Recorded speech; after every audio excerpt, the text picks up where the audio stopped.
Hi guys, so the Farseer Trilogy just keeps getting better and better. I'm so excited to talk to you today about the second instalment in the Farseer Trilogy by Hobb, Royal Assassin. Basically, the big bro to Assassin's Apprentice. Look at the difference in the sizes of these books.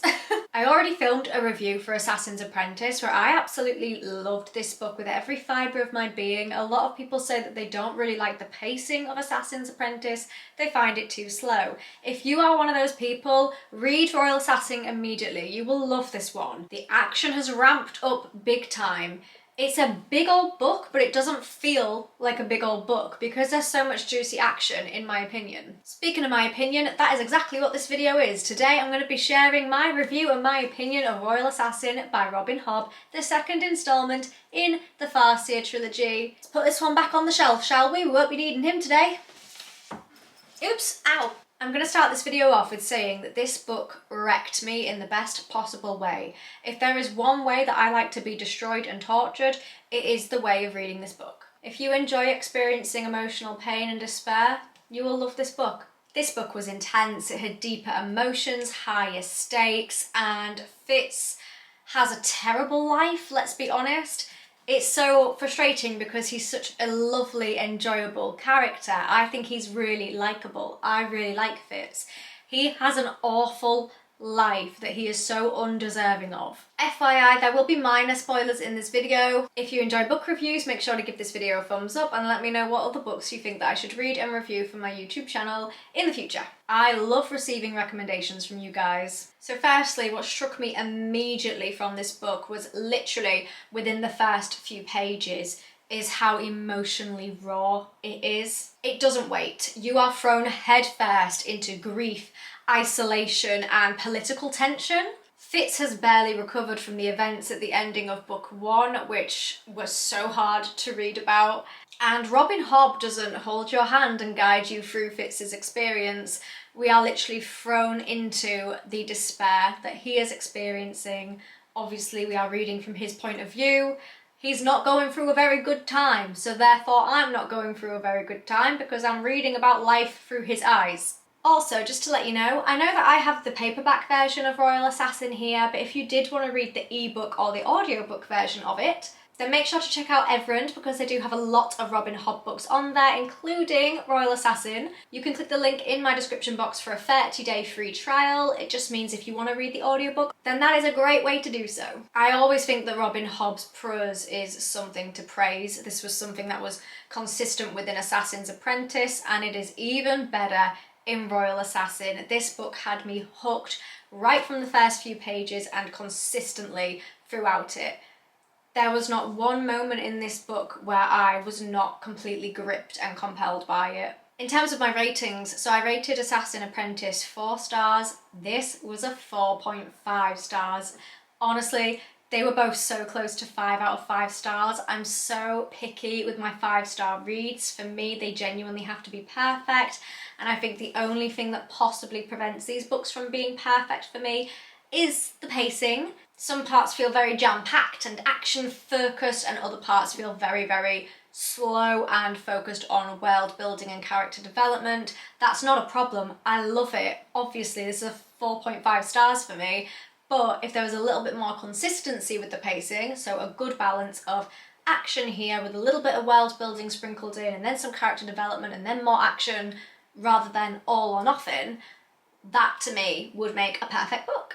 But that is just my humble opinion. I genuinely think that Royal Assassin, for me, was one of the most emotionally powerful fantasy books that I've ever read because there is this constant undertone of sadness throughout the entire book. There is always a theme of just being generally pretty sad, but not in a melodramatic way. It's in a very human way. It doesn't feel put on for emphasis or like the author is trying too hard to make you feel something. It is a very natural sadness that you feel through reading this book. This is not a happy book. And I think that that's why it was so emotionally powerful for me, because there weren't any breaks from the sadness. There wasn't any respite from it. Every time I read a chapter, even if something good happened, it felt quite bittersweet because there's always this sense of foreboding and upcoming sadness, and also all the past sadness that has happened to Fitz as well, that we are constantly needing to remember because it's so vital to how his life currently is in this book. Fitz's trauma isn't forgotten about or brushed aside. It literally is in every decision that he makes. The consistency and the continuity of Fitz's trauma from the first book is so strong and so realistic. It's not just him as well, it's all the other characters. So we've got Ketrican, we've got the Fool, we've got Burrich, or Burrick. Everyone is carrying some kind of weight, an emotional trauma that they are having to endure and learn how to cope with. And we are watching that process take place. I love how this book doesn't just focus on the difficulties that Fitz is going through, it focuses on everybody's. I feel like we get so much more information about all the other side characters that we never really focused on before. I felt so much more connected to Ketrican, to Patience, to the Fool. We got so much more information about the Fool in this book. And I love that. I love when the characters feel real, when they've got added depth to them. You learn more about their pasts, their personalities, what their motives are and their values. I absolutely love that because that is how I feel connected to the characters. I kind of felt connected to the characters in Assassin's Apprentice, but it was mainly just Fitz that I felt connected to, and Chade. And Fitz's many animal companions, which I shouldn't feel connected to because that leaves me with intense heartbreak. That was my mistake for getting too close to something that then gets stripped away from me. With powerful love comes powerful loss. But in this book, I felt connected to almost every side character because of the way that Robin Hobb has described them and trickled them into every chapter in this book. I think one of the magical things behind Robin Hobb's writing is how she doesn't need to put a war in every chapter in order to make the stakes feel high. The emotional battles are the battles. It's a quiet stake, but it's devastating. Even when there isn't a whole lot of action going on, the stakes do feel high and there is still emotional battles going on. One of the most powerful parts of this book, and actually one of the parts that I enjoyed and appreciated the most, was how Hobb represents disability. Obviously, because of the events that happened at the end of book 1, Assassin's Apprentice, Fitz isn't just dealing with emotional trauma, his body has permanently changed. He is obviously experiencing fits and seizures. And Hobb writes this so well, in my opinion. Now, I am not somebody who experiences what Fitz does firsthand, so I cannot speak from how this represents the actual individual group who do experience that. However, I really enjoy the way that she writes about it and the way that it's not forgotten about, because it wouldn't be. This is something that happens to Fitz on, if not a near daily basis, then extremely regularly. This is something that needs to be talked about. And I love the way that she writes it. There was a quote that I really liked, which says, "There were moments where I would freeze, trapped in my own body." She doesn't romanticize it. She hasn't given Fitz seizures in order to give him a quirk. They're debilitating for him. They isolate him even further. They endanger him. But most of all, they remind us that heroes don't come back from trauma unscarred. Like, he has had a long-lasting effect from the trauma that he endured. But he just keeps fighting through it, scars and all. He just keeps going. And it's admirable. I would love to read more books that represent disability in this way, because I think it's something that I want to explore more, I want to understand more. And I just feel like this is a great representation of that. So I feel like Royal Assassin really steps it up a notch in terms of the actual plots that occur in this book. Whereas Assassin's Apprentice was all about setting the stage, I feel like Royal Assassin dives us headfirst into the political intrigue, betrayals, palace manoeuvring. We have themes which highlight Shade's schemes, Verity's quest, Regal's manipulation, Ketrican's character growth. That was really nice to see. I feel like in book 1 we're learning about who Fitz is, whereas in book 2 we're learning about who Fitz becomes and why. It's painful, but it's fascinating. There's more action, there's more layered plotting, and there's definitely more heartbreak. Character-wise was chef's kiss. The relationship between Burrich and Fitz gets so much more complicated.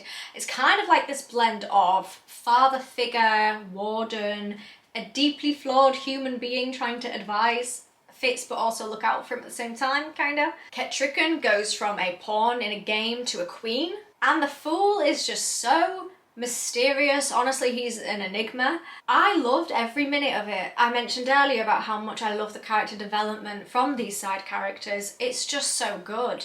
There's still so much that we don't know about the Fool, and I cannot wait to learn more. And Fitz, I don't think I've ever rooted so hard for a main character in a book who keeps making the worst possible decisions with the best possible intentions. I also felt so much intense hatred for Regal, but I also kind of like how Fitz's attitudes towards him have changed, almost like he's filled with more vengeance and aggression because of the events of book one. It makes sense, I get ya. We've also got a little bit more romance trickled into this book between Fitz and Molly, and the conflict between them felt very believable. The thing that we normally tend to hate in romance novels, which is where the couple just don't communicate. In this book, Fitz and Molly definitely do. Even if it takes them a while, at the end they do open up to each other, they do communicate with each other. However, it doesn't always solve everything like we romanticize it into being.